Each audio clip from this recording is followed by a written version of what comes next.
बिस्मिल्लाहिर्रहमानिर्रहीम। अस्सलाम वालेकुम। प्रिंसिपल ऑफ कॉमर्स की लेक्चर सीरीज में आज हम बात करने वाले हैं process for effective business problem solving की। इससे प्रीवियस लेक्चर के अंदर हमने कुछ कॉमन बिजनेस प्रॉब्लम को डिस्कस किया था जो तकरीबन हर ऑर्गेनाइजेशन को फेस करने पड़ते हैं। आज के इस यूनिट के अंदर हम ये देखेंगे ऐसा कौन सा प्रोसेस है जिसको अगर कोई भी ऑर्गेनाइजेशन लेती है, इस प्रोसेस के ऊपर काम करती है, तो वो अपने बिजनेस प्रॉब्लम को जल्दी सॉल्व कर सकते हैं। सबसे पहले तो हम बात करते हैं बिजनेस प्रॉब्लम में डिफाइन द प्रॉब्लम की। सबसे पहले तो इस वर्ड प्रॉब्लम को हमें आइडेंटिफाई करना है कि व्हाट इज प्रॉब्लम। देखिए, प्रॉब्लम आपके पास आपके बिजनेस के अंदर कोई एक ऐसी सिचुएशन हो सकती है जिसकी वजह से आपने जो एक्चुअल आउटपुट सोचा था अपने बिजनेस का, आपको वो आउटपुट नहीं मिल रहा या आपको वो रिटर्न नहीं मिल रहा। या अगर हम और आसान अल्फाज में कहें कि आपका डिजायर आउटकम आपका बिजनेस आपको जनरेट करके नहीं दे रहा, तो आपने क्या करना है, उस सिचुएशन को आइडेंटिफाई करना है। अब वो सिचुएशन कोई भी हो सकती है, हो सकता है वो मार्केट के अंदर ट्रेंड चेंज हो गया हो सकता है कोई फैशन के अंदर चेंज आ गया हो, लोगों की नीड्स जो है वो चेंज हो गई हो आपके प्रोडक्ट से रिलेटेड।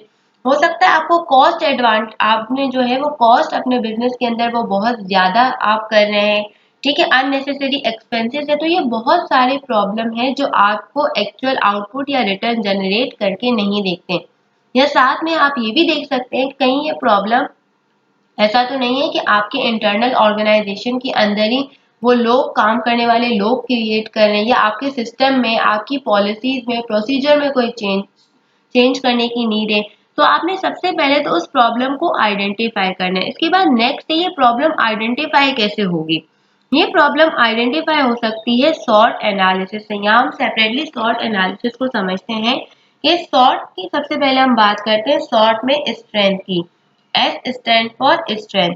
देखिए, स्ट्रेंथ आपकी ऑर्गेनाइजेशन का इंटरनल फैक्टर होता है। आपने ये देखना है कि ऐसी कौन सी चीज है, ऐसा कौन सी चीज है जो आपको मार्केट में दूसरे लोगों से डिफरेंट करती है। अब उसमें आपने देखना है कि आपने कंपनी को किस चीज में एडवांटेज हासिल है, किसके अगेंस्ट योर कॉम्पिटिटर, जिसकी वजह से आपका प्रोडक्ट जो है मार्केट में सरवाइव भी कर रहा है, सेल भी हो रहा है और इससे आपको रिटर्न भी मिल रहा है।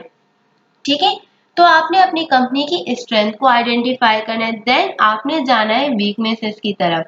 वीकनेसेस में आपने देखना है कि आपकी कंपनी कहाँ पर लैक कर रही है, लैकिंग कहाँ पर है। कहीं ऐसा तो नहीं कि आपकी ऑर्गेनाइजेशन में काम करने वाले लोगों की परफॉर्मेंस सही नहीं है, या आपने देखना है आपका कोई प्रोसीजर जो आप फॉलो कर रहे हैं अपनी कंपनी के अंदर, उस प्रोसीजर में या उस सिस्टम में तो कहीं प्रॉब्लम नहीं है। ये फैक्टर देखने के बाद आपने अपॉर्चुनिटीज की तरफ जाना है। अब अपॉर्चुनिटीज के अंदर आपका फ्यूचर एक्सपेक्टेशन वाला पॉइंट आ जाता है जो हमने इससे प्रीवियस वीडियो के अंदर डिस्कस किया था कि आपने देखना है कि फ्यूचर के अंदर ऐसे कौन से चेंजेस आने वाले हैं और आप उन चेंजेस से किस तरीके से फायदा उठा सकते हैं। फॉर एग्जाम्पल, आप आज ये सोचते हैं कि मार्केट में कुछ ही दिनों में प्राइस जो है वो डाउन जाएगी, जो रॉ मटेरियल आप परचेज करने वाले हैं, तो आपने उस अपॉर्चुनिटी से फायदा उठाना है। आपने वो रॉ मटेरियल उसी वक्त परचेज करना है जब उसकी मार्केट प्राइस क्या हो रही है, लो हो गई है, कम हो गई है। तो इससे होगा कि अल्टीमेटली आपकी कॉस्ट भी कम हो जाएगी।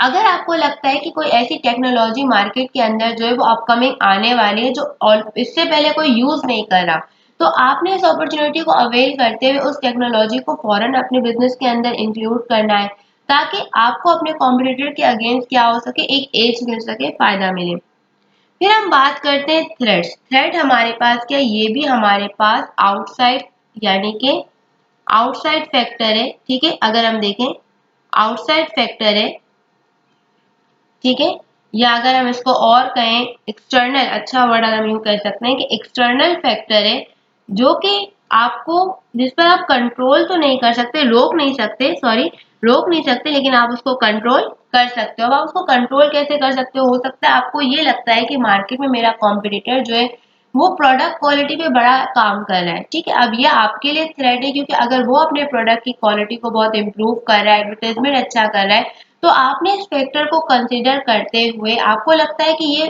फैक्टर जो है ये मेरी स्ट्रेंथ नहीं है, मेरे वीकनेसेस है, ठीक है, कि मैं अपने मेरे जो लोग हैं वो इस प्रोडक्ट की क्वालिटी पे काम नहीं कर रहे या प्रोसीजर पे अच्छा फॉलो नहीं कर रहे या एडवर्टाइजमेंट सही से नहीं हो रही, तो आपने अपने कॉम्पिटिटर के थ्रेट को देखते हुए उसको अपनी स्ट्रेंथ बनाना है। आपने उस प्रोडक्ट की क्वालिटी पे काम करना है, उसको प्रॉपर एडवर्टाइजमेंट करनी है। तो एक एग्जांपल मैंने आपको दी किस तरीके से आप थ्रेट को कंट्रोल कर सकते हो, क्योंकि ये आउटसाइड द ऑर्गेनाइजेशन है और ये आपको फेस करना पड़ेगा। आप इसको रोक नहीं सकते लेकिन कंट्रोल कर सकते हो। फिर हम बात करते हैं अपने प्रोडक्ट की। आपने मार्केट रिसर्च करनी है और आपने ये देखना है कि आपके प्रोडक्ट की कस्टमर आउटरीच कहाँ तक है, यानी कहाँ तक आपका कस्टमर है आपसे लॉयल ले सकता है, आपके प्रोडक्ट को आगे तक उसको यूज कर सकता है। अब मार्केट रिसर्च में आप ये देखते हैं कि क्या आपके प्रोडक्ट का यूजर कौन होगा।